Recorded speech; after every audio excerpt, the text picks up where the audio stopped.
وفاقی وزیر اطلاعات عطا اللہ تارڑ نے کالعدم عوامی ایکشن کمیٹی پر تنقید کرتے ہوئے کہا ہے کہ اگر یہ اتنے مخلص ہیں تو آزاد کشمیر کے الیکشن میں حصہ کیوں نہیں لیتے؟ تشدد کے پیچھے عوامی حقوق نہیں، سازش تھی۔ ہمارے پاس ٹھوس شواہد ہیں کہ اس سازش کے تانے بانے بھارت سے ملتے ہیں۔ آزاد کشمیر کے عوام نے تشدد کی سیاست مسترد کر دی ہے۔ وہ مہاجرین کی سیٹوں کا معاملہ ہو، وہ پرتشدد احتجاج ہو جس کے تحت انہوں نے کشمیری پولیس کے جوانوں کو شہید کیا اور کشمیر کے اندر تشدد کی سیاست کی، اور جو مذموم سازش جس کا یہ حصہ ہیں اور جس کو یہ آگے لے کے چل رہے تھے، آج کوئی شک و شبہ نہیں ہونا چاہیے کسی بھی پاکستانی کو کہ اس کے تانے بانے بھارت سے ملتے ہیں، اور ہمارے پاس اب اس کے ناقابل تردید شواہد موجود ہیں۔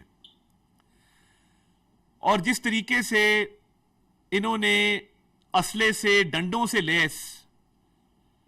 ایک تحریک شروع کرنے کی کوشش کی، وہ نہ کشمیری عوام کے مفاد میں تھی